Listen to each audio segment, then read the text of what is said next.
अस्सलाम वालेकुम dear students. Next जो है हम बोहर एटॉमिक मॉडल में जो हाइड्रोजन एटम की जो रेडियस है तो इसको जो है डिस्क्राइब करते हैं और इसको जो है कैलकुलेशन इसकी करते हैं। लेट्स सपोज जो है ये हाइड्रोजन एटम है और इस हाइड्रोजन एटम का जो है ये फिक्स एनर्जी ऑर्बिट है और यहाँ पे जो है ये इसका न्यूक्लियस है। सो बोहर एटॉमिक मॉडल में जो है कैलकुलेशन की कोई ज़रूरत नहीं है कि हमने कैलकुलेशन करनी है, लेकिन इसमें कुछ पॉइंट्स या टेक्निकल बातें हैं तो उसको हमने निकालना है और इस पर जो है डिस्कशन करनी है। सो लेट्स सपोज जो है ये न्यूक्लियस है और इस न्यूक्लियस में प्रोटॉन नंबर को एक्सप्रेस करते हैं जी से और इसमें जो चार्ज है इसको ई से एक्सप्रेस करते हैं और यहाँ पे जो इलेक्ट्रॉन है तो ये इलेक्ट्रॉन यहाँ पे जो है इस फिक्स एनर्जी ऑर्बिट में मूव कर रहा है, इसको एक्सप्रेस करते हैं ई से। यहाँ पे इन दोनों के दरमियान जो अट्रैक्टिव फोर्स है कूलम फोर्स है एफ सी जो है इसको डिस्क्राइब करते हैं, कूलम्बिक फोर्सेस है इनको डिस्क्राइब करते हैं। कूलम फोर्सेस है so the Coulomb force are responsible to जो है यहाँ पे सर्कुलर पाथ प्रोवाइड करें in order to provide a circular path. ये सर्कुलर पाथ यहाँ पे प्रोवाइड करता है इस इलेक्ट्रॉन को and it is balanced by a centrifugal force. इसको जो है सेंट्रीफ्यूगल फोर्स से यहाँ पे क्या करती है, बैलेंस करती है। तो हम जनरली जो है इस तरह डिस्क्राइब करते हैं कि अगर इस इलेक्ट्रॉन पे जो है ये Coulomb force are balanced by centrifugal force, इसको बैलेंस करती है and the Coulomb force are described as a k। यहाँ पे जो है ये q1 ये q2 divide by r square से इसको डिस्क्राइब करते हैं कि ये k है, ये q1 ये q2 ये r स्क्वायर है। और यहाँ पे जो है ये FCG जो है centrifugal force is equal to m square by r जो है इसके बराबर है। तो इस इक्वेशन को फुल कैलकुलेशन करने की कोई जरूरत नहीं है, सिर्फ एक आइडिया यहाँ से निकालना है। अगर आप लोग देखें ये इसके साथ कैंसिल होता है, k कांस्टेंट है, ये q कांस्टेंट है, ये q2 कांस्टेंट है, चार्जेस कांस्टेंट है, मास ऑफ इलेक्ट्रॉन कांस्टेंट है। Velocity of electron is inversely proportional to the r, ये r के इनवर्सली प्रोपोर्शनल है। इसका मतलब यह यहाँ से एक आइडिया। अगर आप लोग देखिए अगर मैं यहाँ पे ये लिखूं कि इफ एन इलेक्ट्रॉन जो है the velocity of an electron, the velocity of an electron, एक इलेक्ट्रॉन की जो वेलोसिटी होगी इस मैक्सिमम जो है ये मैक्सिमम डिस्क्राइब होगी if the velocity of electron is maximum n। इसको जो है डिस्क्राइब करता हूँ, a है, b है, c है और ये d है। तो यहाँ पे जो है r1 r2 r3 और यहाँ पे ये r4 है। अगर आप लोग देखें तो वेलोसिटी और r में इनवर्स रिलेशन है कि जितना इलेक्ट्रॉन न्यूक्लियस के करीब होगा उसकी वेलोसिटी ज्यादा होगी, जितना इलेक्ट्रॉन न्यूक्लियस से फार अवे जाता है अकॉर्डिंग टू दिस इक्वेशन जो है जो बोहर का कंसेप्ट है इसके मुताबिक जो है वेलोसिटी इसकी डिक्रीज होगी। तो सबसे जो मैक्सिमम वेलोसिटी होगी वो r1 में जो है आप लोगों के पास यहाँ पे डिस्क्राइब, क्योंकि इलेक्ट्रॉन जितना न्यूक्लियस के करीब होगा उसकी वेलोसिटी ज्यादा होगी। ये a है, ये b है, ये c है, ये d है। सेकेंड पॉइंट में ये है कि एक इलेक्ट्रॉन जो है एल शेल में है, एक इलेक्ट्रॉन एम शेल में है, एक इलेक्ट्रॉन के शेल में है और एक इलेक्ट्रॉन एन शेल में है। तो इनमें से कौन से ऑर्बिट में जो है कौन से शेल में जो है इलेक्ट्रॉन की वेलोसिटी ज्यादा होगी, तो ये के शेल जो है न्यूक्लियस के करीब है तो इसकी वेलोसिटी यहाँ पे इलेक्ट्रॉन की वेलोसिटी मैक्सिमम है यहाँ पे होगी। अगर मैं यहाँ पे रिप्रेजेंट करता हूँ ए बी सी डी एक अनदर एंगल से इसको अगर मैं लिखूँ तो यहाँ पे n इज इक्वल टू 2 है, यहाँ पे n इज इक्वल टू 4 है, n इज इक्वल टू जो है 3 है और n इज इक्वल टू 1 है। तो द वेलोसिटी ऑफ इलेक्ट्रॉन जो है जब n इज इक्वल टू 1 हो तो इस ऑर्बिट में जो है वेलोसिटी ऑफ इलेक्ट्रॉन सबसे मैक्सिमम होगी। तो अगर इनको n से डिस्क्राइब करते हैं तो least number of n have maximum velocity, उस इलेक्ट्रॉन की वेलोसिटी ज्यादा होगी और यहाँ पे k शेल और यहाँ पे r1 से the velocity of electron is maximum in r1 and it is maximum in k shell, it is maximum in n जो है इज इक्वल टू 1 जो है यहाँ पे। तो जो इलेक्ट्रॉन न्यूक्लियस के करीब होगा उसकी वेलोसिटी ज्यादा होती है और जो इलेक्ट्रॉन न्यूक्लियस से जितना फार अवे जाता है उसकी वेलोसिटी जो है डिक्रीज होती है। अगर आप लोग देखें द फाइनल इक्वेशन जो है यहाँ पे जो हम लिखते हैं तो the r is equal to ये 0.529 angstrom into n square divide by z जो है इस इक्वेशन को यहाँ पे क्या करते हैं इस तरह एक्सप्रेशन करते हैं कि अगर आप लोग फोर्स देखें यहाँ पे जो है ये 0.529 एंगस्ट्रॉम है, ये क्या है, ये हमारे पास कांस्टेंट वैल्यू है और इसकी जो वैल्यू है अगर हम आमतौर पे इसको देखें तो यहाँ पे जो है इसकी जो वैल्यू मैं इसको एक्सप्रेस करता हूँ कि ये 0.529 एंगस्ट्रॉम है। तो अगर हम इस तरह डिस्क्राइब करते हैं कि this value is equal to h square, ये जो है h स्क्वायर है और यहाँ पे जो है एप्सिलॉन नॉट जो है यहाँ पे परमिटिविटी कांस्टेंट को एक्सप्रेस करता है। ये h जो है ये प्लांक्स इक्वेशन कांस्टेंट है, प्लांक्स इक्वेशन कांस्टेंट और ये एप्सिलॉन नॉट जो है यहाँ पे इसको डिस्क्राइब करता है। और अगर आप लोग देखें यहाँ पे it is divide by 4 pi square, ये 4 पाई स्क्वायर है, ये 4 जो है ये अगर आप लोग देखें तो वो k की जो वैल्यू है तो k is equal to 1/4 pi epsilon naught है। अगर हम इस तरह एक्सप्रेशन करते हैं तो ये 4 पाई की जो वैल्यू है वहां से जो है हम यहाँ पे क्या करते हैं, इसको डिस्क्राइब करते हैं। तो अगर आप लोग देखें तो यहाँ पे जो है इसको 4 पाई स्क्वायर और यहाँ पे m स्क्वायर, तो ये जो है आप लोग के पास 0.529 एंगस्ट्रम के बराबर है। तो this value is equal to h square और यहाँ पे ये एप्सिलॉन नॉट ये भी कांस्टेंट है, 4 पाई स्क्वायर भी कांस्टेंट है और m स्क्वायर, तो ये 0.529 एंगस्ट्रम अगर आप इसमें वैल्यू पुट करें तो यहाँ पे आप लोगों के पास यहाँ पे जो है आप लोग फोर्स देखें ये n है और यहाँ पे ये z है। अगर आप देखें तो ये r है 0.529 एंगस्ट्रम। मैं यहाँ पे इसको एक्सप्रेस करता हूँ कि ये 0.5 अगर ये फर्स्ट ऑर्बिट हो, अगर ये फर्स्ट ऑर्बिट हो तो यहाँ पे n इज 1 जो है। हाइड्रोजन एटम का z वैल्यू क्या है, ये 1 है, तो ये 1 डिस्क्राइब होगा। तो r1 is equal to the value of r1 is equal to 0.529 angstrom into 1 जो है यहाँ पे स्क्वायर, तो 1 स्क्वायर इसके बराबर है। मैं इसको जो है डिस्क्राइब करता हूँ 0.529 एंगस्ट्रम जो है आप लोगों के पास r1 होगा। द r2 अगर आप देखें तो ये 0.529 एंगस्ट्रम और यहाँ पे ये 2 स्क्वायर होगा, तो 0.529 एंगस्ट्रम अगर मैं इस तरह एक्सप्रेस करता हूँ तो यहाँ पे जो है इसके साथ 4 जो है मल्टीप्लाइड होगा। और अगर r3 को मैं एक्सप्रेस करता हूँ तो ये 0.529 एंगस्ट्रम और यहाँ पे ये 3 स्क्वायर होगा, it will be equal to 0.529 angstrom. और यहाँ पे अगर आप देखें तो ये 9 होगा, 3 स्क्वायर जो है ये 9 के बराबर है। और अगर आप r4 को देखें तो ये 0.529 एंगस्ट्रम और यहाँ पे जो है ये 4 जो है इसके लिए यहाँ पे 0.529 एंगस्ट्रम, यहाँ पे जो है 16 के साथ ये क्या होगा, मल्टीप्लाइड होगा। और अगर हम r5 को एक्सप्रेस करते हैं तो 0.529 एंगस्ट्रम ये 5 स्क्वायर होगा, 0.529 एंगस्ट्रम। और अगर आप लोग देखें तो यहाँ पे 25 इसके साथ मल्टीप्लाइड होगा। ये अगर आप लोग देखें तो n वैल्यू जितनी इंक्रीज होती है तो साइज ऑफ द एटम जो है स्क्वायर टाइम इंक्रीज होता है। द वैल्यू ऑफ n जो है जब आप लोगों के पास डबल होता है तो size of the atom square time 4 time increase की तरफ चला जाता है। तो मैं इस तरह भी लिख सकता हूँ, अगर आप देखें r1 इसके बराबर है तो r1 is equal to 0.529 angstrom, तो r2 will be equal to 4 time of r1 जो है मैं इस तरह एक्सप्रेस करता हूँ क्योंकि r1 तो ये जो है 4 मल्टीप्लाइड 0.529 एंगस्ट्रम है जो कि r1 के बराबर है। We can also write r3 is equal to 9 time of r1 जो है यहाँ पे डिस्क्राइब करता हूँ। r4 is equal to 16 time जो है अगर मैं इस तरह एक्सप्रेस करता हूँ तो ये 16 टाइम ऑफ r1 जो है इसको डिस्क्राइब करते हैं। और यहाँ पे r5 is equal to 25 time जो है इसको जो है अगर आप लोग देखें तो हाईलाइट कर रहा हूँ यहाँ पे 25 इंटू r1 जो है इसके बराबर है। तो आप लोग देखें जब n की वैल्यू इंक्रीज होती है साइज ऑफ द एटम जो है वो लोगों के पास इंक्रीज हो रहा है। द वैल्यू ऑफ n जब इंक्रीज होता है तो यहाँ पे अगर आप देखिए एक और कैलकुलेशन जो है, अगर ये r2 माइनस r1 है, यहाँ पे r3 माइनस r जो है 2 है, यहाँ पे r4 माइनस r3 है और r5 माइनस जो है r4, ये जो है रेडियस का जो डिफरेंस है तो डिफरेंट टाइप्स ऑफ शेल्स के लिए तो उनको जो है फाइंड करते हैं।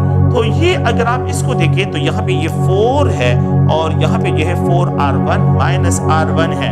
अगर आप देखें तो यहाँ पे ये 9 है और ये 9r1 माइनस r1 है और यहाँ पे जो है अगर आप देखें तो ये 16 है, तो 16r1 माइनस जो है अगर आप देखें तो सॉरी यहाँ पे जो है ये 4r1 जो है यहाँ पे ये 4r1 है और इसको ये 4r1 है, ठीक है, ये 16r1 है तो यहाँ पे जो है 9r1 जो है इससे जो है माइनस होगा और यहाँ पे जो है ये 25 जो है 25r1, सो 25r1 इसको जो है अगर मैं लिखता हूँ 25r1 माइनस जो है 16 जो है यहाँ पे r1 जो है इसके लिए लिखा जाएगा। यहाँ पे जो डिफरेंस है तो ये 3r1 का डिफरेंस आ रहा है, यहाँ पे जो डिफरेंस है तो 5r1 का डिफरेंस आ रहा है, यहाँ पे जो डिफरेंस है तो अगर आप देखें तो 7r1 का डिफरेंस और यहाँ पे जो डिफरेंस है ये 9r1 का जो डिफरेंस है।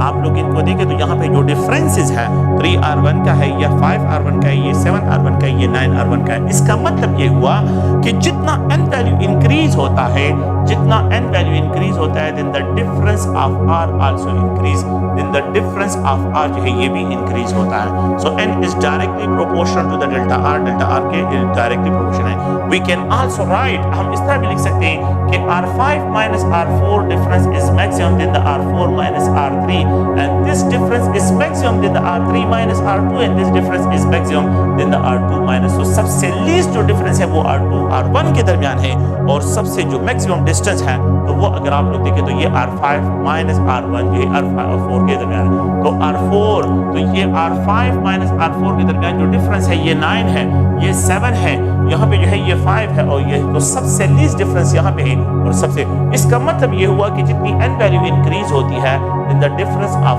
r जो है ये भी इंक्रीज होता है।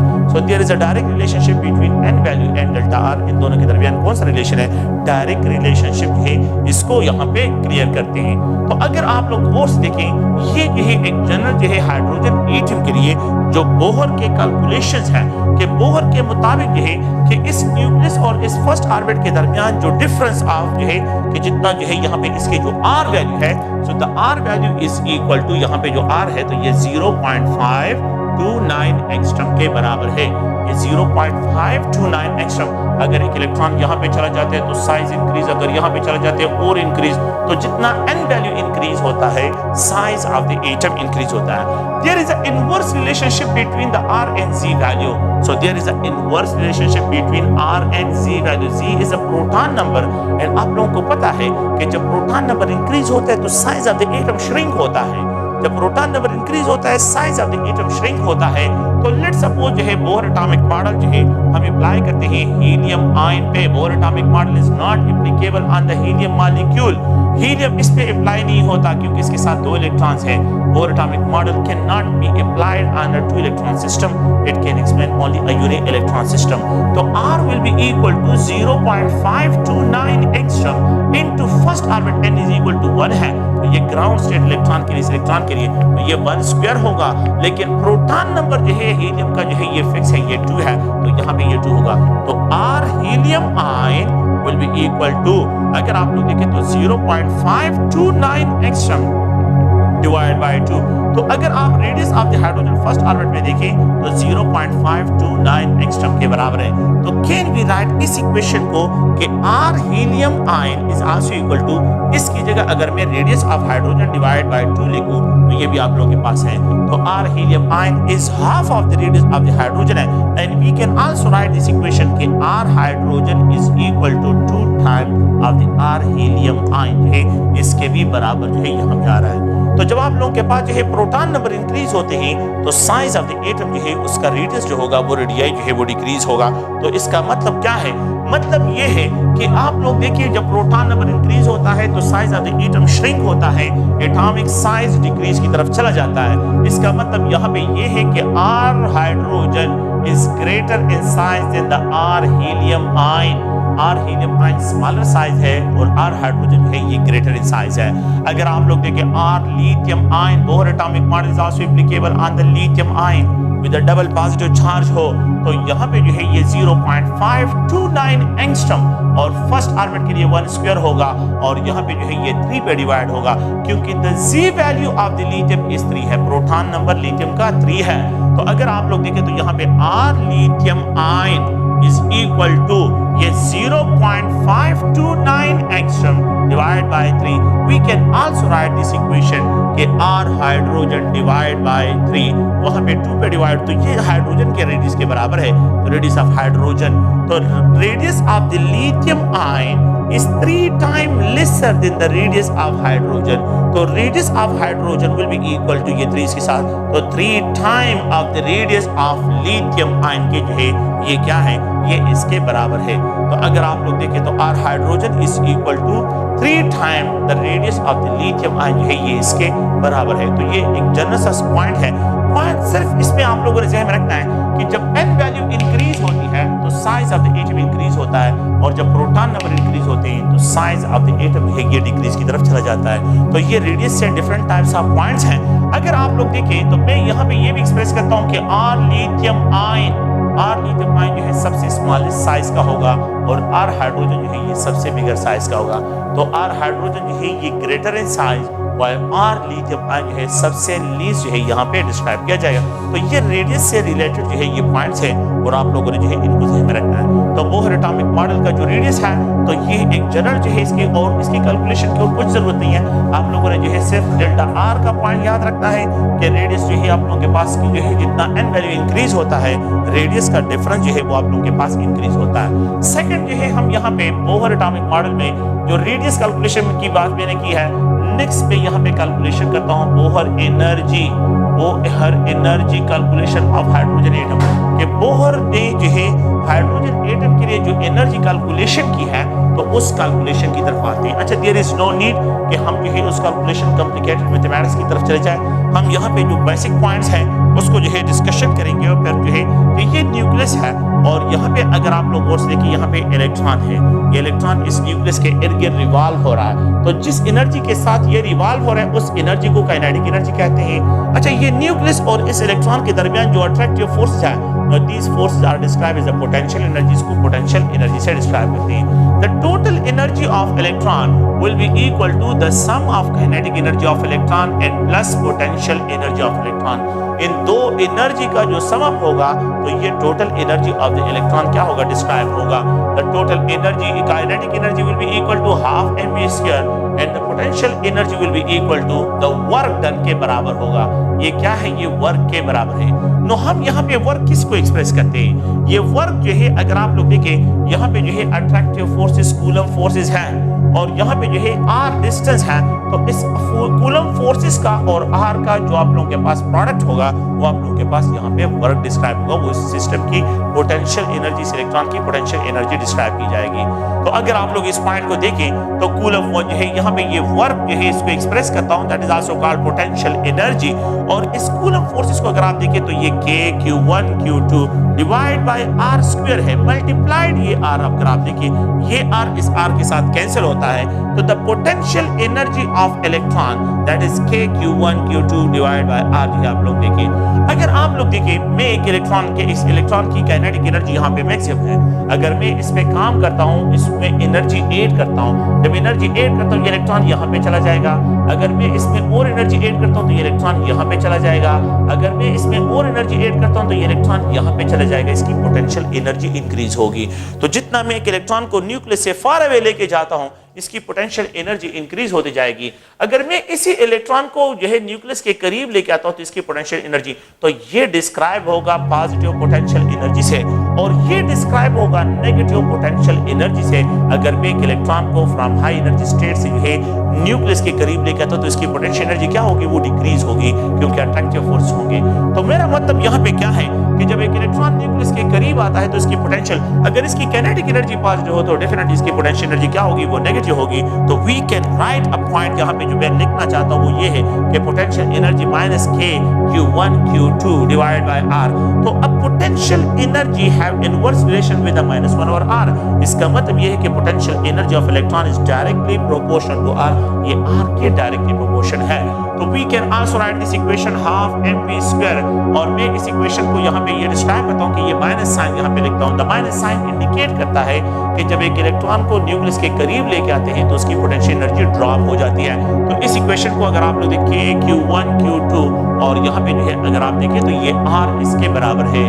आप लोग एक दूसरे पॉइंट को यहाँ पे निकालता हूँ वो भी जो है यहाँ पे डिस्क्रिप्शन करनी है, उसको अगर आप लोग कोर्स देखिए मैं सिर्फ ये कैलकुलेशन उसके लिए कर रहा हूँ। ये mv square we know that fc is equal to fcg, अभी इससे पहले इक्वेशन में डिस्कस की है, and that is k q1 q2 divide by r square is equal to जो है यहाँ पे mv स्क्वायर बाय r, ये इसके साथ कैंसिल हो mv स्क्वायर है, mv square is equal to k q1। तो अगर आप लोग देखें mv square is equal to k q1 q2 divide by r जो है ये इसके बराबर है। तो वी कैन आल्सो राइट जो है इस इक्वेशन को the total energy of electron is equal to half, ये है अगर आप देखिए, और इस mv स्क्वायर की जगह k मैं इसको एक्सप्रेस करता हूँ q1 q2 और डिवाइड बाय r, ये minus k q1 q2 by r, इन दोनों का एलसीएम ले तो ये 2r होगा। अगर मैं इस पे डिवाइड करता हूँ तो ये माइनस 2k q1 q2 हो जाएगा। अगर मैं इस पे ये 1 आ जाएगा तो यहाँ पे ये k q1 q2 होगा। तो यहाँ पे जो है total energy of electron will be equal to minus k q1 q2 divide by 2r से इसको डिस्क्राइब करते हैं, तो ये 2r है। अच्छा, the total energy of electron जो कैलकुलेशन पॉइंट ऑफ व्यू से है वो ये है कि it is inversely proportional to -1/r। इसका मतलब ये हुआ कि टोटल एनर्जी ऑफ इलेक्ट्रॉन जो है is direct proportional to r। Electron की जो एनर्जी होगी वो टोटल एनर्जी r के साथ। तो अगर फर्स्ट ऑर्बिट में है, फर्स्ट रेडियस में है, सेकंड रेडियस में है, थर्ड रेडियस में, फोर्थ में है, इसका मतलब ये है कि the total energy of electron, total अगर आप लोग देखें total energy of an electron is maximum जो है ये मैक्सिमम डिस्क्राइब होगी यहाँ पे जो है ए बी सी डी। तो मैं इसको एक्सप्रेस करता हूँ के शेल एल शेल और यहाँ पे एम शेल ये एन शेल है तो एन शेल में जो है सबसे ज्यादा होगी। और यहाँ पे A B C D total energy of electron is maximum R1 R2 R3 और यहाँ पे R4। तो R4 में जो है इसकी मैक्सिमम डिस्क्राइब होगी। The total energy of electron is maximum A B C D. यहाँ पे जो है N1 है, N2 है, N3 है और यहाँ पे अगर आप लोग देखें N4 है तो N4 में जो है total energy of electron maximum होगी। तो जितना N वैल्यू इंक्रीज होता है टोटल एनर्जी इंक्रीज होती है, जितना जो है आप लोगों के पास R वैल्यू इंक्रीज होती है टोटल एनर्जी ऑफ इलेक्ट्रॉन जो है ये आप लोगों के पास इंक्रीज होती है। तो ये हमारे लिए इंपॉर्टेंट बस सिर्फ इस पॉइंट तक पहुंचना था कि the energy of electron is inversely proportional to -1/r जो है। इसका मतलब ये है कि the energy of electron is direct proportional to r। ये r के डायरेक्टली प्रोपोर्शन है कि जितनी जो है आप लोगों के पास r वैल्यू इंक्रीज होती है एनर्जी ऑफ एन इलेक्ट्रॉन जो है ये आप लोगों के पास इंक्रीज जो है ऑब्जर्व होती है। तो बस सिर्फ ये कैलकुलेशन मैंने यहाँ पे डिस्क्राइब करना था कि आप लोगों को जो है ये पॉइंट क्लियर कर दूं कि यहाँ पे जो है टोटल एनर्जी का और r का डायरेक्ट रिलेशनशिप है। इनका -1 और r है, -1 और r का मतलब है डायरेक्ट रिलेशनशिप जो है इसको डिस्क्राइब करती है। ओके तो इस इक्वेशन को अगर हम जब सॉल्व करते हैं तो the total energy of electron is equal to यहाँ पे जो है -2.18 into 10⁻⁻18 joule per atom into Z square divide by N square जो है। अगर आप लोग देखिए ये इक्वेशन है, ये बिल्कुल फाइनल इक्वेशन है, इसको आप लोगों ने जो है जहन में रखना है। और ये एक एटम ऑफ हाइड्रोजन एटम की ग्राउंड स्टेट पे एनर्जी है। ग्राउंड स्टेट एनर्जी है जब इलेक्ट्रॉन क्या हो ग्राउंड स्टेट पे हो।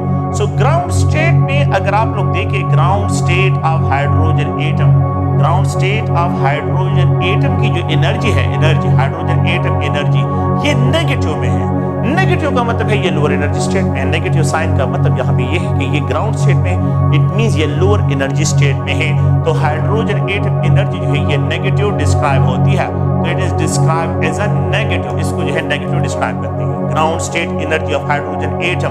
तो ये -2.18 × 10⁻18 जूल पर एटम जो है अगर आप लोग देखें तो ये Z square by N square जो है इसको डिस्क्राइब करते हैं।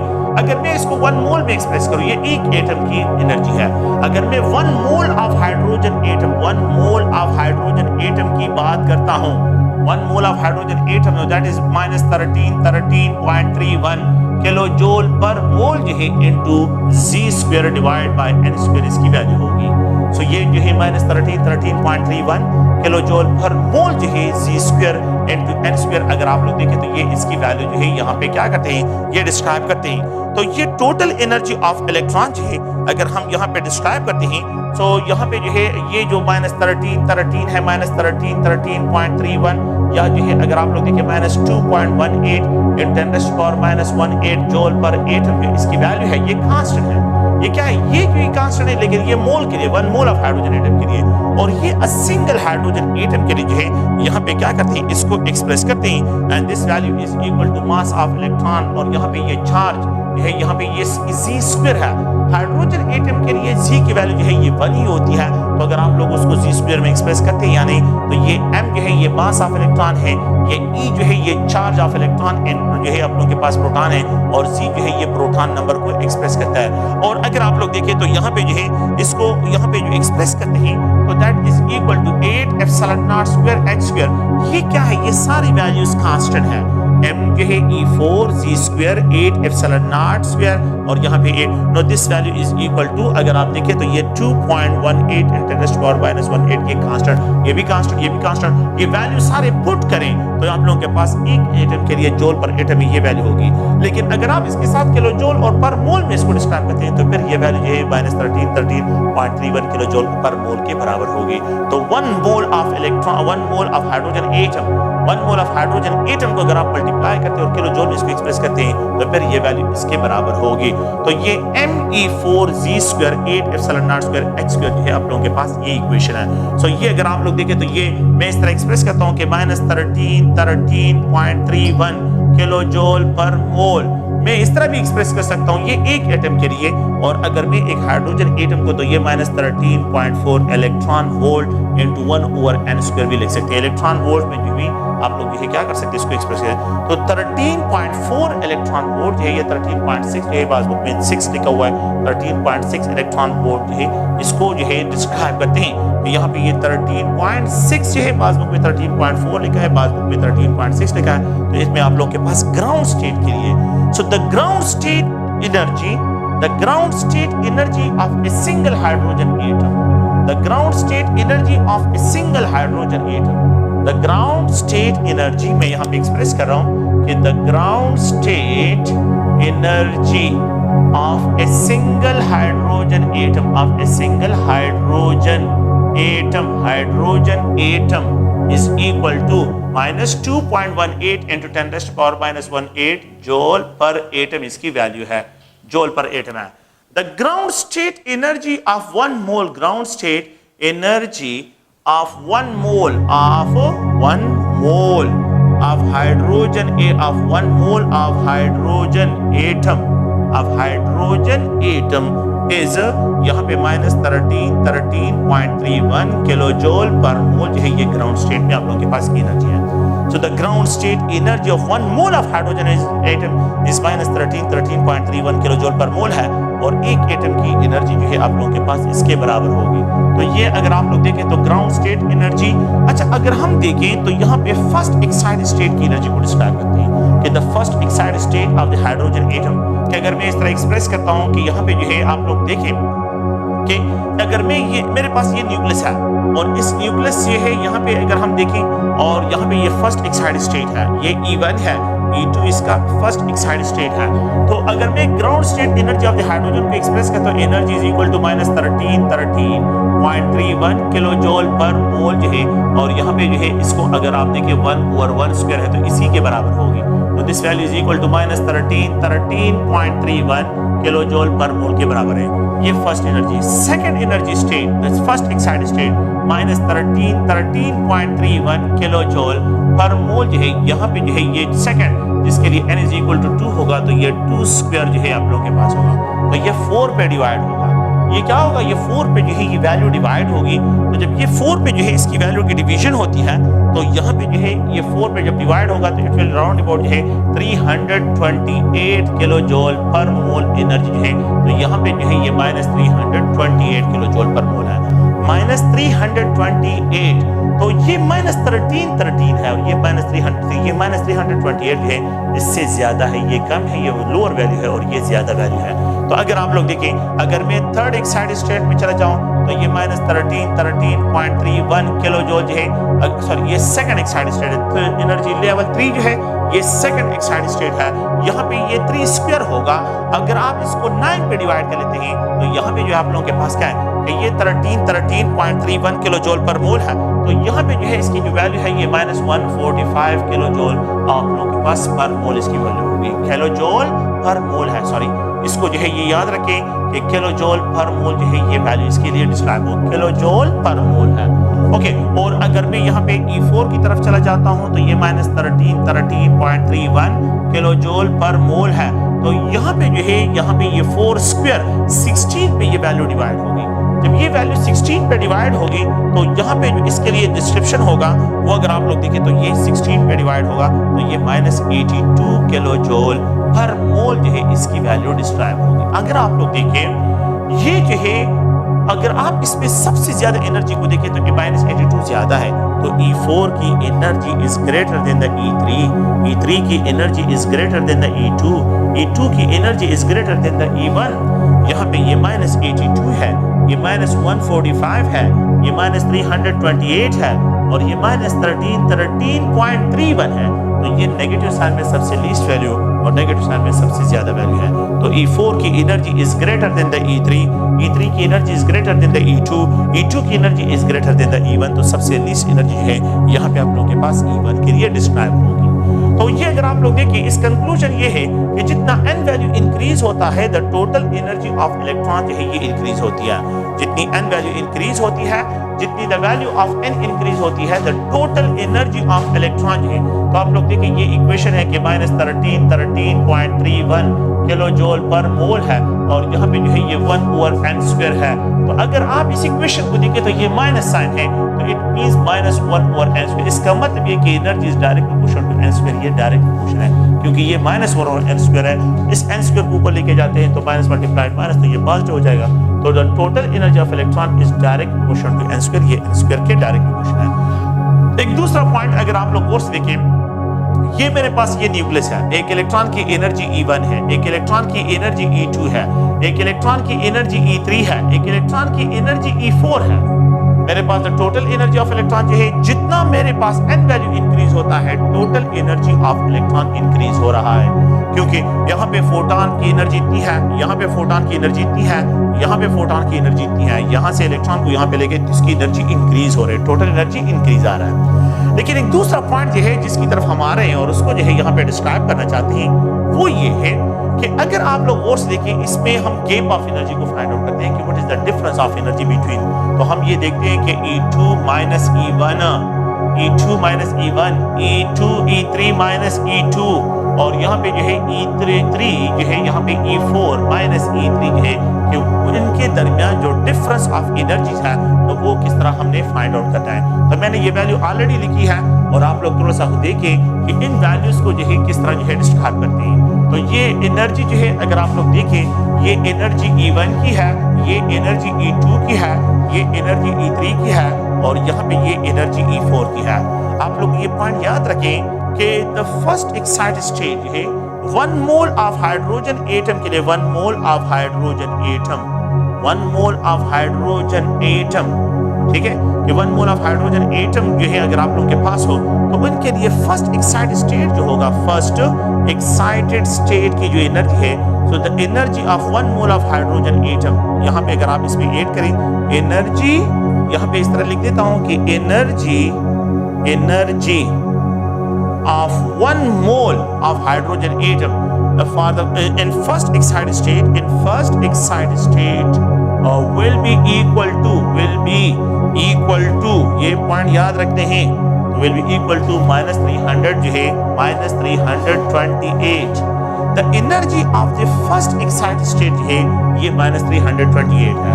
the second excited state की जो एनर्जी है, the second excited state, अगर मैं सेकंड एक्साइटेड स्टेट को डिस्क्राइब करता हूं, इट इज इक्वल टू -100, ये 1 मोल के लिए, ये 1 मोल के लिए है। And the third excited state की जो एनर्जी होगी, थर्ड एक्साइटेड स्टेट की जो एनर्जी है, तो ये -82 किलो जूल पर मोल है। तो 1 मोल ऑफ हाइड्रोजन एटम की energy in the second excited state में -145 है। 1 मोल ऑफ हाइड्रोजन एटम की इन थर्ड एक्साइटेड स्टेट में जो है ये -82 जो है, इसकी क्या है, ये इसकी एनर्जी है, टोटल एनर्जी जो है यहाँ पे इसको डिस्क्राइब करते हैं। Okay, what is the difference of energy को अगर मैं फाइंड आउट करता हूँ, तो पहला पॉइंट ये है E2 माइनस E1 होगा। अगर आप लोग देखिए E2 किसके बराबर है, -328 किलो जूल पर मोल। मैं यूनिट को नहीं लिख रहा हूँ, किलो जूल पर मोल, माइनस यहाँ पे ये माइनस साइन है। और E1 किसके बराबर है, ये देखिए -13.31 के बराबर है, किलो जूल पे नहीं लिख रहा हूँ। अगर आप लोग देखें तो ये -328, ये +13.31 है। अगर आप देखें तो ये 13.31 को पहले लेके आ रहा हूँ, क्योंकि ये पॉजिटिव है, -328। अगर आप इनका डिफरेंस निकालें तो you will get 984 kilo joule per mole जो है यहाँ पे डिफरेंस होगा। तो फर्स्ट एक्साइटेड स्टेट और जो है फर्स्ट एक्साइटेड स्टेट और ग्राउंड स्टेट में जो एनर्जी का डिफरेंस है, so that is equal to 984 kilo joule per mole का जो है यहाँ पे डिफरेंस है। अच्छा, सेकंड एक्साइटेड स्टेट और जो है अगर आप लोग देखिए सेकंड ग्रुप में जो सेकंड शेल है, तो इसके दरमियान जो एनर्जी गैप है, that is equal to E3 minus E2। तो E3 की जो वैल्यू है ये -145 है, E3 की जो वैल्यू है ये -145 है। तो ये -145 माइनस साइन ये है, और E2 की वैल्यू जो है ये -328 किलो जूल पर मोल है। तो यहाँ पे ये -145 प्लस 328, तो अगर मैं इस तरह एक्सप्रेस करूं कि 328 माइनस 145, तो it is also equal to 182 kilo joule per mole के ये बराबर है, 182 किलो जूल पर मोल के बराबर है। अगर आप इन दोनों का डिफरेंस निकालें तो it is equal to 182 kilo joule round about जो है इसके बराबर जो है ये वैल्यू आ जाती है।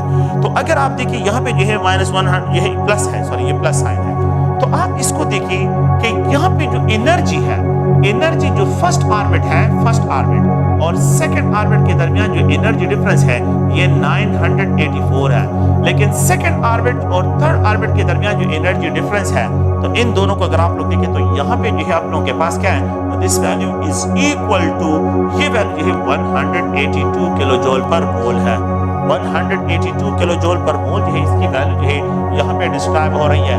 अगर आप लोग देखिए, अगर मैं E4 और E3 के दरमियान जो है डिफरेंस को फाइंड आउट करूं, E4 और E3 के दरमियान, तो E4 की जो वैल्यू है ये -82, ये -82 है, माइनस E3 की वैल्यू क्या है, -145 है।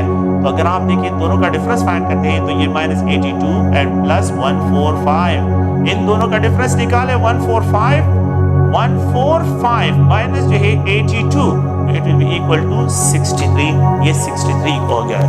तो अगर आप देखें यहाँ पे जो एनर्जी गेप है ये 63 किलो जूल पर मोल के बराबर आ रहा है। The total energy of electron when the value of n increase होती है, the total energy of electron increase होती है, लेकिन the gap of energy decrease होती है। द गेप ऑफ एनर्जी, यही तो क्वांटाइजेशन है कि टोटल एनर्जी तो इंक्रीज आ रही है, लेकिन गेप ऑफ एनर्जी क्या हो रहा है, वो आप लोगों के पास तो शेल एक दूसरे के करीब आ रहे हैं। तो यहाँ पे शेल जब करीब आ रहे हैं तो उनकी एनर्जी क्या होगी, उनकी जो एनर्जी का जो डिफरेंस होगा वो डिक्रीज की तरफ जो है यहाँ पे। तो अब मैं इस तरह एक्सप्रेस करता हूँ, आप लोग इसको देखें कि यहाँ पे इसका जो ऑर्डर है तो E2 माइनस E1 और it is greater than the E3 minus E2 and this difference is greater than the E4 minus E3 और ये डिफरेंस ग्रेटर है then the E5 minus E4 जो है इसको एक्सप्रेस करता हूँ एंड सो ऑन। इसका मतलब ये है कि when the value of n increase होती है, टोटल एनर्जी तो इंक्रीज होती है, लेकिन when the value of n increase होता है तो द गैप ऑफ डिफरेंस जो है ये डिक्रीज होता है। So there is a inverse relationship, when the value of n increase the difference of the E जो है ये डिक्रीज होता है। सो दे हैव इनवर्स रिलेशनशिप, लेकिन टोटल एनर्जी के साथ इसका डायरेक्ट रिलेशनशिप है। आप लोग देखिए मैंने इससे पहले जो है ये लिखा था कि R5 minus R4 is greater than the R4 minus R3 is greater than the R3 minus R2 is greater than the R1 जो है R2 माइनस R1 है। तो रेडियस का जितना n वैल्यू इंक्रीज होता है the difference of R value increase होता है, लेकिन जितना n वैल्यू इंक्रीज होता है the difference of E value decrease होता है। तो ये आप लोगों के पास ये दोनों एक दूसरे को इनवर्स है। एनर्जी का डिफरेंस देखिए यहाँ पे मैक्सिमम और रेडियस का डिफरेंस यहाँ पे सबसे कम, रेडियस का डिफरेंस सबसे कम, यहाँ पे रेडियस का डिफरेंस सबसे मैक्सिमम, यहाँ पे एनर्जी का डिफरेंस सबसे लीस्ट है। तो एनर्जी का difference is inversely proportional to the radius जो डिफरेंस है। तो रेडियस का डिफरेंस और एनर्जी का जो डिफरेंस है ये किसी को इनवर्स रिलेटेड है। So there is no inverse relationship between the radius difference and energy difference जो है इसको जो है आप लोगों ने क्लियर करना है। देखिए बात सुनिए, एक और पॉइंट की तरफ आते हैं, E2 माइनस E1 और is greater than the E3 minus E2 is greater than the E4 minus E3 is greater than the E5 minus जो है E4 है। यहाँ पे एनर्जी गैप डिफरेंस ज्यादा है, डेफिनेटली फोटॉन की जो फ्रीक्वेंसी होगी वो भी ज्यादा होगी और यहाँ पे जो वेव नंबर्स होंगे वो भी ज्यादा होंगे, लेकिन वेवलेंथ शॉर्टर होगा, shorter wavelength of radiation emission होगा। यहाँ पे एनर्जी क्या हो जाएगी, कम हो जाएगी, ई वैल्यू कम, यहाँ पे ई ज्यादा, यहाँ पे ई वैल्यू फ्रीक्वेंसी भी कम हो जाएगी, वेव नंबर भी कम हो जाएंगे, लेकिन वेवलेंथ क्या हो जाएगा, ज्यादा हो जाएगा। यहाँ पे एनर्जी और कम हो जाएगी, फ्रीक्वेंसी कम हो जाएगी, वेव नंबर कम हो जाएंगे। ये ई कम हो रहा है, शॉर्ट होता जाता है और वेवलेंथ क्या हो रहा है वो इंक्रीज होता जाता है। और यहाँ पे एनर्जी सबसे कम, फ्रीक्वेंसी कम, वेव नंबर कम और वेवलेंथ जो है सबसे जो है ज्यादा होगा। तो अगर आप लोग देखिए मैं यहाँ पे डिस्क्राइब करता हूँ कि E2 माइनस E1 में जो है वेवलेंथ सबसे शॉर्टर होगा और E5 माइनस E4 में जो डिफरेंस होगा यहाँ पे वेवलेंथ सबसे, तो E5 माइनस E4 में मैक्सिमम वेवलेंथ वाला फोटॉन रिलीज होगा, और E2 माइनस E1 में जो है शॉर्टर वेवलेंथ मिनिमम वेवलेंथ वाला फोटॉन क्या होगा आप लोगों के पास यहाँ पे रिलीज होगा। तो आप लोगों ने इस एनर्जी को E2 minus E1, E3 minus E2, E4 minus E3, E5 minus E4 जो है ये जो है आप लोगों के पास इंक्रीजिंग ऑर्डर ऑफ वेवलेंथ है, ये आप लोगों के पास डिक्रीजिंग ऑर्डर ऑफ एनर्जी है, ये डिक्रीजिंग ऑर्डर ऑफ फ्रीक्वेंसी है, ये decreasing order of the wave number जो है आप लोगों के पास। तो ये 4 क्वेश्चन है और इन 4 क्वेश्चन को आप लोगों ने ज़हन में रखना है। इनमें से आप लोगों को कंफ्यूज करने के लिए वेवलेंथ भी दिया जा सकता है, यहाँ पे जो है अगर आप लोग देखिए फ्रीक्वेंसी वाइज भी दिया जा सकता है, तो इसमें वेव नंबर में भी, और इसको जो है अगर आप लोग देखिए एनर्जी वाइज भी डिस्क्राइब कर सकते हैं। सो द टाइम जो है कि कौन सी डिफरेंस में मैक्सिमम एनर्जी रिलीज होगी E2 माइनस E1 में, और कहाँ पे जो है सबसे लीस्ट होगी तो वो E5 माइनस E4 में जो है अगर आप लोग देखें तो ये आप लोगों के पास सबसे लीस्ट एनर्जी है, यहाँ पे ये रिलीज होगी। So maximum wavelength E5 minus E4 और मिनिमम वेवलेंथ मैक्सिमम फ्रीक्वेंसी जो है वो आप लोगों के पास E2 माइनस, और लीस्ट नंबर जो है फ्रीक्वेंसी जो है वो E5 माइनस E4 में जो है आप लोगों के पास एब्सेंट होगी। तो अगर आप लोग देखिए एनर्जी जो है जिसको हमने अभी डिस्कस किया कि एनर्जी का जो डिफरेंस है, आप लोगों ने ये इक्वेशन भी याद रखना है। इस मैथमेटिकल रिलेशन को आप लोगों ने जो है ज़हन में रखना है कि यहाँ पे जो है अगर आप देखें तो ये Me4 और यहाँ पे देखिए 8 जो है Z स्क्वायर, मैं Z स्क्वायर को भी एक्सप्रेस करता हूँ। अगर आप देखें तो ये Me4 Z square 8 epsilon not square H square into 1 over N1 square minus 1 over N2 square. ये इक्वेशन आप लोगों ने याद रखना है। इस इक्वेशन को this value is also equal to 13.31, ये 13.31 है, ये इक्वेशन याद रखना है। और इस इक्वेशन का सीक्वेंस बहुत इंपॉर्टेंट है, 1 over N1 square minus 1 over N2 square होगा। Delta E will be equal to Me4 Z square, यहाँ पे 8 epsilon not square H square 1 over N2 square minus 1 over N3 square होगा। अगर आप E3 और E2 के दरमियान जो है फाइंड करते हैं, ये E2 माइनस E1 होगा। प्लीज आप देखिए ये N2 होगा, ये E3 होगा। अगर आप देखें यहाँ पे जो है मैं E4 माइनस E3 को एक्सप्रेस करता हूँ, तो delta E will be equal to Me4 Z square 8 epsilon not square H square into 1 over A, यहाँ पे N3 square minus 1 over N4 square जो है ये होगा। Delta E will be equal to यहाँ पे ये Me4 Z square 8 epsilon not square H square, और यहाँ पे जो है अगर आप देखें तो ये 4 माइनस जो है यहाँ पे 5, ये स्क्वायर जो है इसके लिए अगर ये क्या हो E5 माइनस E4 को आप एक्सप्रेस करते हैं तो ये प्रॉपर रिप्रेजेंटेशन है, ये कांस्टेंट है। लेकिन यहाँ पे देखिए 1 over N1 minus 1 over N2, 1 over N1 square minus 1 over N3 square, 1 over N3 square minus 1 over N4 square, 1 over N4 square minus 1 over N5 square. ये आप लोगों ने ये मैथमेटिकल रिलेशन, इस रिलेशन को याद रखना है, ये डिराइव करने की कोई जरूरत नहीं, ये रिलेशन याद रखना है, क्योंकि जो है द करेक्ट रिप्रेजेंट जो है कि कौन सा मैथमेटिकल रिलेशन जो है वो the correct representation of the difference of energy को एक्सप्रेस करते हैं, तो वो आप लोगों के पास ये सीक्वेंस होगा। अगर आपने ये लिखा कि 1 over N2 minus 1 over N1 गलत होगा, अगर ये एक्सप्रेस किया कि 1 over N3 minus 1 over N2 गलत होगा, अगर 1 over N4 minus 1 over N3 लिखा ये गलत है, 1 over N5 minus 1 over N4 लिखा ये गलत होगा। आपने ये करेक्ट रिप्रेजेंटेशन जो है इसको डिस्क्राइब करना है, तो ये आप लोगों ने यूज करना है, ठीक है। तो ये एक रिलेशन है जिसको आप लोगों ने ज़हन में रखना है। नेक्स्ट जो है अगर आप लोग देखिए इसी इक्वेशन को कि delta E is equal to H nu, delta E is equal to H nu is equal to Me4 Z square divided by 8 epsilon not square H square 1 over N1 square minus 1 over N2 square. अगर आप लोग देखिए मैं यहाँ पे एक और frequency से जो रिलेटेड है कि ये Me4 Z square 8 epsilon not square H square, ये H यहाँ पे ट्रांसफर करता हूँ तो ये H इसके साथ मल्टीप्लाई ये H क्यूब होगा, और यहाँ पे ये 1 over N1 square minus 1 over N2 square. तो द फ्रीक्वेंसी जो है प्रॉपर, तो the frequency will be equal to M4E जो है Me4 Z स्क्वायर, यहाँ पे 8 एप्सिलॉन नॉट जो है H स्क्वायर H क्यूब होगा, sorry not H square, H इसके साथ मल्टीप्लाइड हो ये H क्यूब होगा, 1 over N1 square minus 1 over N2 square. Next जो है अगर आप देखें तो यहाँ पे Me4 ये Z स्क्वायर होगा 8 epsilon not square H cube होगा, और ये 1 over N2 square minus 1 over N3 square होगा। अगर आप लोग देखें जो है देखें तो यहाँ पे Me4 Z स्क्वायर और 8 epsilon not square h cube है, और यहाँ पे ये 1/n3 square minus 1/n4 square आप लोगों के पास ये प्रॉपर करेक्ट रिप्रेजेंटेशन है। डिफरेंस क्या है, यहाँ पे h स्क्वायर है, यहाँ पे h क्यूब है, यहाँ पे क्या है h क्यूब है, यहाँ पे क्या है ये h क्यूब है। तो यहाँ पे जो इसमें मेन डिफरेंस है तो ये h स्क्वायर और यहाँ पे जो है आप लोगों के पास, लेकिन करेक्ट रिप्रेजेंटेशन जो है आप लोगों के पास 1/n1 स्क्वायर माइनस बाकी वही है 1/n1 square minus 1/n2 square, 1/n1 square minus 1/n2 square, 1/n2 square minus 1/n3 square और 1/n3 स्क्वायर माइनस 1। तो ये रिप्रेजेंटेशन बहुत इंपॉर्टेंट है। आप लोग प्रीवियस पेपर में देखिए उन्होंने करेक्ट रिप्रेजेंटेशन की डिमांड की है कि सेलेक्ट करें एबीसी ऑर्डर में, जो है इसमें एबीसीडी ऑप्शन गिवन होते हैं और उसमें आपसे ये डिमांड होता है कि इसमें आइडेंटिफाई करें कौन सा मैथमेटिकल रिलेशन जो है प्रॉपर रिप्रेजेंटेशन जो है यहाँ पे उसको डिस्क्राइब करते हैं। ओके, द नेक्स्ट जो है अगर आप लोग देखें, मैं इस इक्वेशन को जो है दोबारा लिखने की कोशिश नहीं करता हूँ, सिर्फ इसमें थोड़ा सा मॉडिफिकेशन करना चाहता हूँ। We know that frequency is equal to c by lambda. Frequency is equal to, अगर मैं इसको h क्यूब लिखूं, ये भी h क्यूब हो जाए, ये भी h क्यूब हो जाए और ये भी h क्यूब होगा, तो ये फ्रीक्वेंसी है, फ्रीक्वेंसी के लिए।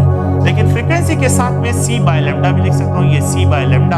यहाँ पे जो है अगर मैं इस c बाय लैम्डा को यहाँ पे ट्रांसफर करूँ, ये c बाय लैम्डा यहाँ पे ट्रांसफर हो, तो वी कैन आल्सो एक्सप्रेस कि ये c जो है यहाँ से क्रॉस कर लेता हूँ यहाँ पे, तो यहाँ पे ये 1/लैम्डा।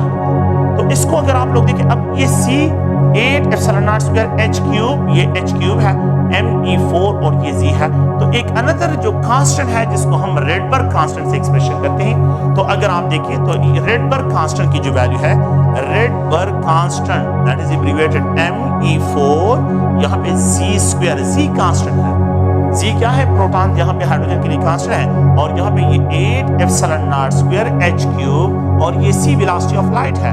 नो ये जो है रेडबर्ग कांस्टेंट को एक्सप्रेस करता है, ये क्या है, रेडबर्ग कांस्टेंट को एक्सप्रेस करता है, और इसकी जो वैल्यू है तो ये 1.097 into 10⁻⁷ पर मीटर जो है इसकी वैल्यू डिस्क्राइब होती है, ये कांस्टेंट है। तो ये अगर आप लोग देखें ये इक्वेशन, तो मैं इस इक्वेशन को इस तरह भी लिख सकता हूँ, मैं इस इक्वेशन को अब इस तरह भी लिख सकता हूँ कि 1.097 ये सारे वैल्यू जो है इसके बराबर है 97 10⁻⁷ जो है अगर आप देखें तो ये पर मीटर, ये क्या होगा पर मीटर। तो यहाँ पे जो है इसको डिस्क्राइब करता हूँ, ये पर मीटर, या जो है अगर आप इसको n1 और ये n2 स्क्वायर लिखें, अभी इसकी सीक्वेंस भी आपको समझाता हूँ। तो ये अगर आप लोग देखें तो ये आप लोगों के पास क्या है 1/लैम्डा। तो the reciprocal of the wavelength is also called wave number, the reciprocal of the wavelength is also called wave number, इसको वेव नंबर से भी डिस्क्राइब करते हैं, ये वेव नंबर भी है। आप लोग देखिए अब यहाँ पे फिर इसको सीक्वेंस वाइज एक्सप्रेशन करते हैं कि आप लोगों ने क्या करना है कि wave number will be equal to 1.097 into 10⁻⁷ जो है, अब देखिए पर metre 1/n1 square minus 1/n2 square, यहाँ पे wave number is equal to 1.097 into 10⁻⁷ per metre into 1/n2 square minus 1/n3 square, और यहाँ पे जो है wave number is equal to 1.097 into 10⁻⁷ per metre 1/n3 square minus 1/n4 square, and the wave number is also equal to 1.097 into 10⁻⁷ per meter into 1/n4 square minus 1/n5 square है। आप लोग इस तरह भी इसकी एक्सप्रेशन कर सकते हैं। तो ये जो है आप लोगों ने करेक्ट रिप्रेजेंटेशन आप लोग प्लीज ध्यान में रखें, the correct representation 1/n1 minus 1/n2, 1/n2 minus 1/n3, 1/n3 minus 1/n4, 1/n4 minus 1/n5 जो है इस तरह जो है आप लोगों ने इसकी करेक्ट रिप्रेजेंटेशन करी है। अच्छा, अगर आप इस इक्वेशन को देखें, wave number is equal to यहाँ पे जो है z स्क्वायर e4 और ये m है। Wave number is directly proportional to the mass, wave number is directly proportional to the square of the z, wave number is directly proportional to the e4। अगर मैं मास को double करूं, let's suppose करता हूं कि the mass of electron double हो जाए, तो वेव नंबर की वैल्यू जो है आप लोग गौर से देखें, यहाँ जो है बल्कि इस तरह भी एक्सप्रेशन करते हैं कि वेव नंबर की बजाय जो है अगर मैं रेडबर्ग कांस्टेंट से इसको एक्सप्रेशन करता हूं तो रेडबर्ग कांस्टेंट से इसको रिलेट करते हैं। तो अगर आप लोग देखें कि यहाँ पे जो रेडबर्ग कांस्टेंट है, मैं डायरेक्टली बस रेडबर्ग कांस्टेंट की तरफ आता हूँ कि रेडबर्ग कांस्टेंट जो है कि रेडबर्ग कांस्टेंट का मास के साथ डायरेक्ट रिलेशन है कि it is direct proportional wave number को, बस इग्नोर करें इसको। Rate per constant is direct proportional to rate per constant direct proportional to z और rate per constant is directly proportional to e। तो अगर मैं मास को डबल करता हूँ what will happen to the r value double हो जाएगी क्योंकि दरमियान फर्स्ट पावर है। तो अगर मैं मास ऑफ इलेक्ट्रॉन को लेट सपोज करता हूँ डबल करता हूँ तो रेट पर कांस्टेंट की वैल्यू डबल हो जाएगी। अगर मैं जो है जी वैल्यू प्रोटॉन नंबर को डबल करूँ आल्दो ये फिक्स होते हैं तो यहाँ पे ये स्क्वायर टाइम चेंज आ जाएगा, ये 4 टाइम इंक्रीज हो जाएगा। और अगर मैं चार्ज को इंक्रीज करूँ डबल कर देता हूँ तो ये 4 टाइम, तो 4 आप लोगों के पास पावर में इंक्रीज आ जाएगा। मतलब ये है कि यहाँ पे एक वैल्यू है, अगर मैं इसको डबल कर देता हूँ तो 4 का जो है क्या हो जाएगा 4 टाइम जो है इसका, तो यहाँ पे ये 16 टाइम जो है आप लोगों के पास हो जाएगा। तो 2 2s are 4, 8 and multiplied 2 is equal to 16 time जो है r की वैल्यू। तो e जो है अगर डबल कर लेता हूँ 16 टाइम r की वैल्यू इंक्रीज होगी। e को अगर हाफ कर लेता हूँ तो 16 टाइम जो है, तो अगर मैं e को हाफ करता हूँ तो r की वैल्यू 16 टाइम डिक्रीज हो जाएगी। अगर मैं e को डबल करता हूँ तो r की वैल्यू 16 टाइम इंक्रीज हो जाएगी। अगर मैं z को हाफ करता हूँ तो r की वैल्यू जो है 4 टाइम लेसर हो जाएगी। अगर मैं z को डबल करता हूँ तो r की वैल्यू जो है 4 टाइम इंक्रीज हो जाएगी। और अगर मैं मास को हाफ करता हूँ, मास अगर आप लोग देखें मास ऑफ इलेक्ट्रॉन, अगर मैं मास ऑफ इलेक्ट्रॉन को हाफ करता हूँ तो r भी हाफ हो जाएगा। अगर मैं मास को 2 टाइम इंक्रीज करूँ तो r भी जो है यहाँ पे क्या हो जाएगा 2 टाइम इंक्रीज की तरफ चला जाएगा। तो ये एक जनरल रिलेशन है रेट पर कांस्टेंट का, और वेव नंबर्स को बस आप लोग इग्नोर करें, जो वेव नंबर्स के रिलेशन है उसको जो है यहाँ पे डिस्क्राइब नहीं करते बस। तो ये अगर आप देखें ये हमने वेव नंबर को डिस्कस कर लिया, हमने जो है यहाँ पे प्रोटॉन नंबर्स के साथ रिलेशन, ये सारी बातें जो है यहाँ पे हमने डिस्कशन की है। अगर आप लोग देखें नेक्स्ट जो है हम जो टारगेट करते हैं तो वो है एनर्जी जो स्पेक्ट्रम ऑफ हाइड्रोजन है तो उसको डिस्कस करते हैं। स्पेक्ट्रम ऑफ हाइड्रोजन के what is the spectrum of hydrogen का स्पेक्ट्रम क्या है तो उसको जो है यहाँ पे डिस्क्राइब करते हैं। स्पेक्ट्रम ऑफ हाइड्रोजन में कि लेट्स सपोज है, इससे पहले हम थोड़ा सा ब्रीफली इंट्रोडक्शन करते हैं स्पेक्ट्रम क्या होते हैं। तो स्पेक्ट्रम ऑफ हाइड्रोजन से पहले जो है ब्रीफली में स्पेक्ट्रम क्या होता है। The interaction of electromagnetic radiation with matter is known spectroscopy. The interaction of जो है electromagnetic radiation with matter is known spectroscopy and the machine which is responsible to record the spectra is known spectrophotometer. उसको spectrophotometer कहते हैं। तो जो machine जो है इनको रिकॉर्ड करता है उसको हम स्पेक्ट्रोफोटोमीटर, तो स्पेक्ट्रम ऑफ हाइड्रोजन की तरफ बाद में आते हैं, लेकिन यहाँ पे मैं स्पेक्ट्रम को ब्रीफली जो है क्या करता हूँ इसको इंट्रोड्यूस करता हूँ। स्पेक्ट्रम तो विद अगर आप लोग देखिए ये व्हाइट लाइट है and it passes through the prism, इसको प्रिज्म से पास करते हैं तो यहाँ पे जो है ये डिस्पर्स हो जाता है। यहाँ पे ये violet, indigo, blue, green, yellow, orange और red. The visual display of white light when it is passed through a denser medium is known as spectrum। ये जनरल बिल्कुल क्रूड लैंग्वेज में इसकी डेफिनेशन है। So the visual display of white light when it is passed through a prism is known as spectrum। इसको हम क्या कहते हैं, इसको हम जो है यहाँ पे स्पेक्ट्रम डिस्क्राइब करते हैं। Violet, indigo, blue, green, yellow, orange और रेड। अगर आप देखें तो ये यहाँ पे जो है बेंड ऑफ कलर जो है यहाँ पे 7 कलर्स का जो है बेंड अपीयर होगा। अगर आप इसको देखें तो जब इसको यहाँ पे जो है प्रिज्म से पास करते हैं और तो this light is known as incident light, इसको इंसिडेंट लाइट कहते हैं। ये लाइट जो है रिफ्रैक्टेड लाइट है, this light is known as refracted light, इसको रिफ्रैक्टेड लाइट कहते हैं। तो जब ये रियर मीडियम से जो है लाइट आ रहा है और डेंसर मीडियम से पास होता है तो ये रिफ्रैक्ट होता है, इसकी रिफ्रैक्शन होती है। तो ये डेंसर मीडियम है, ये क्या है डेंसर, और ये रियर मीडियम से। यहाँ पे ये एंगल ऑफ इंसिडेंट और इसको डिस्क्राइब करते हैं एंगल ऑफ रिफ्रैक्शन। ये एंगल ऑफ रिफ्रैक्शन है, जिस फोटॉन की एनर्जी ज्यादा उसका एंगल ऑफ रिफ्रैक्शन ज्यादा, जिस फोटॉन की फ्रीक्वेंसी ज्यादा उसका एंगल ऑफ रिफ्रैक्शन ज्यादा, जिस फोटॉन के वेव नंबर ज्यादा उसका एंगल ऑफ रिफ्रैक्शन ज्यादा, जिस फोटॉन का वेवलेंथ ज्यादा उसका एंगल ऑफ रिफ्रैक्शन कम। तो यहाँ पे जो है एंगल ऑफ रिफ्रैक्शन वेवलेंथ के साथ इनवर्स है और यहाँ पे आप लोगों के पास एनर्जी, फ्रीक्वेंसी और वेव नंबर के साथ डायरेक्ट रिलेशन है। अगर आप इस विजुअल जो है यहाँ पे इसको मैं डिस्क्राइब करता हूँ कि यहाँ पे वायलेट का एंगल ऑफ रिफ्रैक्शन जो है ये इंडिगो से ज्यादा है, इंडिगो का ब्लू से, और यहाँ पे ग्रीन, येलो, ऑरेंज और रेड जो है अगर हम इस पर डिस्क्राइब करते हैं तो ये एंगल ऑफ रिफ्रैक्शन सबसे लीस्ट जो है वो आप लोगों के पास रेड कलर का होगा और एंगल ऑफ रिफ्रैक्शन जो सबसे मैक्सिमम होगा वो वायलेट के लिए यहाँ पे डिस्क्राइब होगा। सो एंगल ऑफ रिफ्रैक्शन सबसे ज्यादा यहाँ पे और सबसे लीस्ट जो है वो रेड कलर के लिए अपीयर होगा एंगल ऑफ रिफ्रैक्शन। ये जो है अगर आप देखें अगर हम यहाँ पे डिस्क्रिप्शन करते हैं तो जिसकी फोटोन की एनर्जी ज्यादा उसका एंगल ऑफ रिफ्रैक्शन भी यहाँ पे ज्यादा डिस्क्राइब होगा। इस स्पेक्ट्रम को अगर हम लेते हैं और यहाँ पे जो है स्पेक्ट्रम को जो है हम जब डिस्क्राइब करते हैं तो स्पेक्ट्रम के जो है 2 टाइप्स होते हैं। स्पेक्ट्रम के जो टाइप्स हैं, एक हम यहाँ पे डिस्क्राइब करते हैं कंटिन्यूअस स्पेक्ट्रा, एक को हम कंटिन्यूअस स्पेक्ट्रा कहते हैं और एक को जो है डिसकंटिन्यूअस स्पेक्ट्रा से डिस्क्राइब करते हैं। एक कंटिन्यूअस स्पेक्ट्रा है और एक डिसकंटिन्यूअस स्पेक्ट्रा है। The type of spectra having no marked boundaries, the type of spectra having no marked boundaries, तो such a type of spectra are described as a continuous spectra। इसको continuous spectra से describe करते हैं। Rainbow is an example of continuous spectra। इस तरह के spectra को हम डिफ्यूज स्पेक्ट्रा भी कहते हैं। इसमें जो कलर्स होते हैं तो ये एक दूसरे के साथ मर्ज हो जाते हैं। We can not differentiate between the colours, तो ये कलर एक दूसरे में मर्ज हो जाते हैं, इसलिए स्पेक्ट्रा को डिफ्यूज स्पेक्ट्रा से भी डिस्क्राइब करते हैं।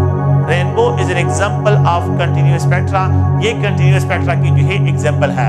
और एक अनदर टाइप ऑफ स्पेक्ट्रा है that is described as a discontinuous spectra। is hard से possible, so it is also described as a discontinuous spectra। so the type of spectra having marked boundaries, the type of spectra having marked boundaries, spectra having marked boundaries, तो ऐसे spectra को हम क्या कहते हैं? ऐसे spectra को हम डिसकंटिन्यूअस स्पेक्ट्रा से डिस्क्राइब करते हैं। The type of spectrum having marked boundaries, such a type of spectra described as a discontinuous spectra। It is also called atomic spectra। इसको एटॉमिक भी कहते हैं, atomic spectra। It is also described as a line spectra। इसको line spectra से भी describe करते हैं। तो ये तीनों वर्ड्स इसके लिए वर्ड्स इस्तेमाल होते हैं। So such a type of spectra having marked boundaries are described as a line spectra। अगर आप लोग देखें एटॉमिक स्पेक्ट्रा जो है, ये जो डिसकंटिन्यूअस स्पेक्ट्रा है, इसके 2 टाइप्स होते हैं। एक है एटॉमिक एब्जॉर्प्शन स्पेक्ट्रा।